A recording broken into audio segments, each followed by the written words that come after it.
আজকে আমার সঙ্গে থাকবে পিঙ্কি। ও পিঙ্কি, একটা বিষয় আমাদেরকে ভাবাচ্ছে, পয়সা দিলে কি না হয়, কথায় আছে না যে টাকা দিলে ভূতের বাবারও বিয়ে হয়ে যায়, আর সেই টাকা দিলেই এবারে মিলে যাচ্ছে ভুয়ো নথি, আর তার ফলে খুব সহজেই পাসপোর্ট বের করা যাচ্ছে।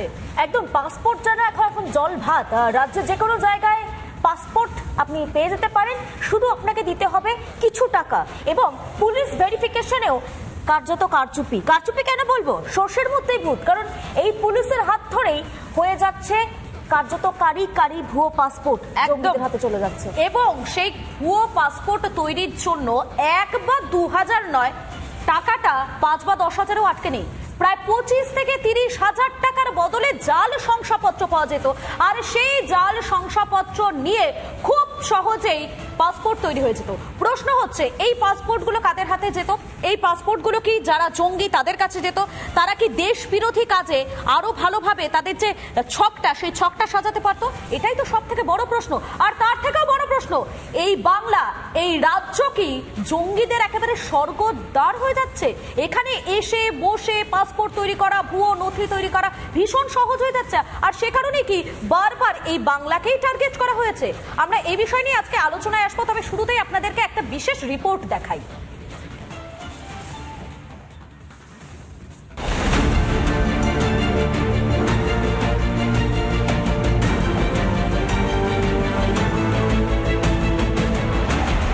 জাল নথি দিয়ে আসল পাসপোর্ট তৈরি কাণ্ডে গ্রেফতার একাধিক। গ্রেফতার এই অপরাধের সঙ্গে যুক্ত 2 পান্ডা, মনোজ গুপ্তা ও আব্দুল হাই। কিভাবে রাজ্যে ছড়িয়ে জাল পাসপোর্টের জাল? বেরিয়ে এসেছে একের পর এক বিস্ফোরক তথ্য। পাসপোর্টের জালিয়াতির ঘটনার তদন্তে নেমে শনিবারই হাবড়া থেকে গ্রেফতার করা হয়েছিল কলকাতা পুলিশের প্রাক্তন সাব ইন্সপেক্টর আব্দুল হাই। তাকে জেরা করে উঠে এলো হাড়হিম করা তথ্য। পুলিশ এও জানতে পেরেছে যে প্রত্যেক পাসপোর্ট পিছু ভেরিফিকেশনের ডকুমেন্টসে সই করার জন্য আব্দুল হাইয়ের পকেটে ঢুকতো 25 থেকে 30,000 টাকা। এমন তার ঘুষের বাহার ছিল যে তার যে ঠিকানাগুলো পাসপোর্টে তথ্য দেওয়া থাকতো, সেই ঠিকানাগুলোর অস্তিত্ব পর্যন্ত থাকতো না, সেই ঠিকানার যাচাই পর্যন্ত সে করতো না, অস্তিত্ব নেই এমন ঠিকানাও কিন্তু বহু মিলেছে। জাল নথির স্বীকৃতি দিতে নেওয়া হতো টাকা, প্রতি পাসপোর্টের জন্য 25 থেকে 30,000 টাকা। টাকা নিয়ে আব্দুল হাই শিলমোহর দিত ভুয়ো নথিতে। আরপিও থেকে আসল হিসেবে দেয়া হতো পাসপোর্ট যেত ভিনদেশের নাগরিকদের কাছে। ধৃত সমরেশ বিশ্বাসের অ্যাকাউন্ট থেকে লেনদেন। পাসপোর্ট বানানোর জন্য জন্মের ভুয়ো শংসাপত্র দিত সমরেশ বিশ্বাস। বার্থ সার্টিফিকেটে দেয়া ঠিকানারও অস্তিত্ব থাকতো না।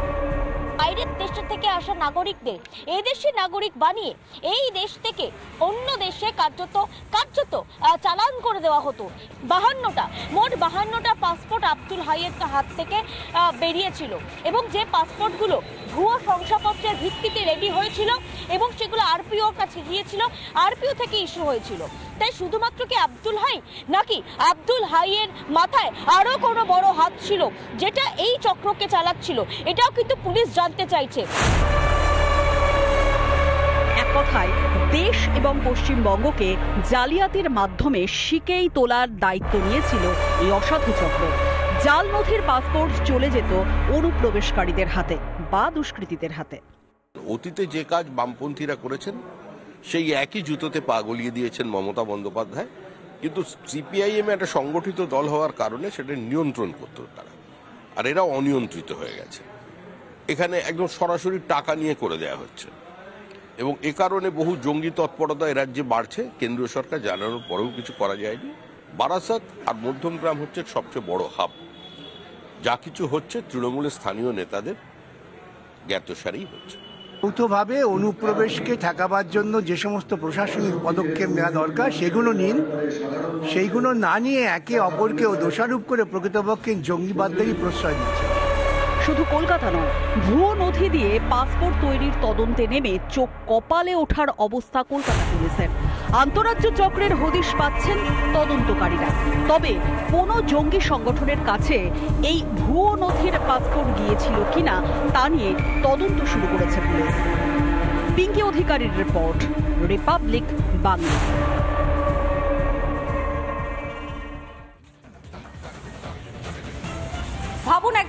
আপনি এয়ারপোর্টে গিয়েছেন, আপনি হয়তো কোনো বিদেশ যাত্রা করবেন, আপনার কাছে একটা পাসপোর্ট রয়েছে, আর অন্য পাশে যে রয়েছে তার কাছেও একটা পাসপোর্ট। আর এখানেই তো হচ্ছে পিঙ্কি প্রশ্ন, যে পাশের জনের পাসপোর্টটা কি আদেও বৈধ, নাকি জাল নথি দিয়ে খুব সহজেই পাস করানো পাসপোর্ট? কেননা যে চক্রটা সামনে আসছে তাতে তো এই প্রশ্নটা উঠছেই পিঙ্কি।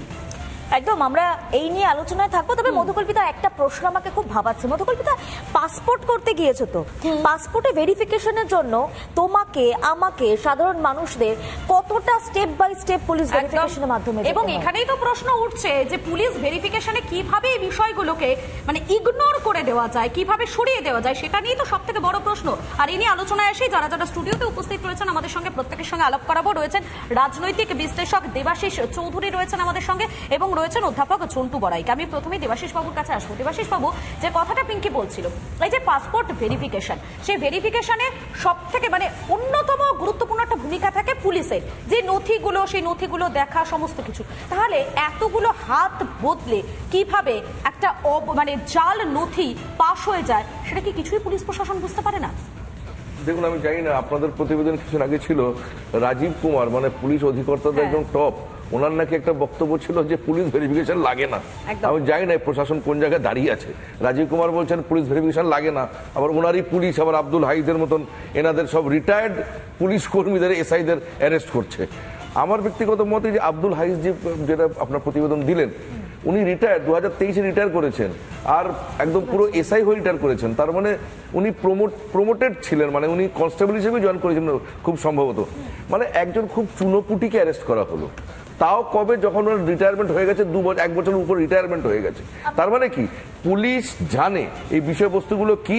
আব্দুল হাইজ একটা স্কেপগোট, পুলিশ জানে এগুলো কি, পুলিশ সংগঠিতভাবে ক্রাইমগুলো করছে, পুলিশই ক্রাইমগুলো করছে। ঝন্টু বড়াইকের কাছে যাবো। ঝন্টু বাবু, একটা বিষয় বলুন তো, পুলিশ ভেরিফিকেশন যেমনটা বলছেন যে একটা চুনিপুটি অ্যারেস্ট হচ্ছে, কে অ্যারেস্ট হচ্ছে? একজন সাব ইন্সপেক্টর, যে কিনা এসসিও তে পোস্টেড ছিলেন। একটা সাব ইন্সপেক্টরের পক্ষে কি এত বড় একটা চক্র চালানো পসিবল, যেখানে 52খানা পাসপোর্ট, একটা, দুটো, তিনটে নয়, 52খানা বিদেশি নাগরিক এসে আমাদের দেশে আসছেন, এসে নাগরিক হয়ে যাচ্ছেন, হয়ে তিনি চলে যাচ্ছেন অন্য দেশে। এটা একটা সাব ইন্সপেক্টরের পক্ষে কি করে সম্ভব হলো এই পুরো চক্র চালানো? আপনি আরজিকর ইস্যুতে যখন হামলা হলো রাত্রিবেলা 14 তারিখ, কাকে সাসপেন্ড করা হয়েছিল? 2জন চুনুপুটি পুলিশকে। অর্থাৎ সরকারের পলিসি হচ্ছে বৃহত্তর কনস্পিরেসি গুলোকে ধামাচাপা দিতে একটা স্কিপগোট করা, মানে বলির পাঠা করা।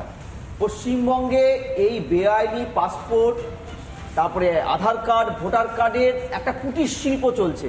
আমি আপনাকে স্পেসিফিক বলি, আমি আমার কর্মজীবনটা শুরু করেছিলাম পঞ্চায়েত অফিসে, ব্লক অফিসের ম্যানুস্ক্রিপ্ট রাইটার হিসাবে। অর্থাৎ ব্লক অফিসে যে আপনার ইলেকট্রাল যে বন্ডগুলো তৈরি হয়, ভোটার কার্ড ফার্ডের, এই কাজগুলো। খেয়াল রাখবেন, ভারত সরকারের ইলেকশন কমিশনের কোনো স্থায়ী সদস্য নেই, কর্মী নেই। তারা যে রাজ্যে থাকে সেই রাজ্যের কর্মচারীদেরকে বিশেষ আইনে প্রয়োগ করে কাজটা করায়। অর্থাৎ যদি ভোটার কার্ডের জাল হয়, সেটা 100% রাজ্যের দায়িত্ব। আপনাকে মাথায় রাখতে হবে। এই যে বলা হয় মাঝে মধ্যে, সরকার বলছে ভোটার লিস্ট সংশোধন তো কেন্দ্রের ব্যাপার, বিএসএফ কেন্দ্রের ব্যাপার, পাসপোর্ট তো কেন্দ্রের।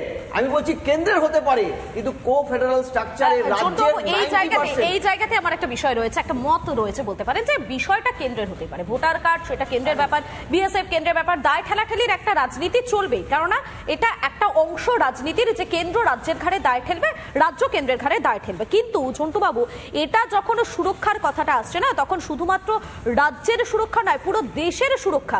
তো পুরো দেশের সুরক্ষার ক্ষেত্রে কেন্দ্র রাজ্য দায় ঠেলাঠেলিটা বন্ধ হওয়াটা কি এই মুহূর্তে উচিত নয়? প্রথম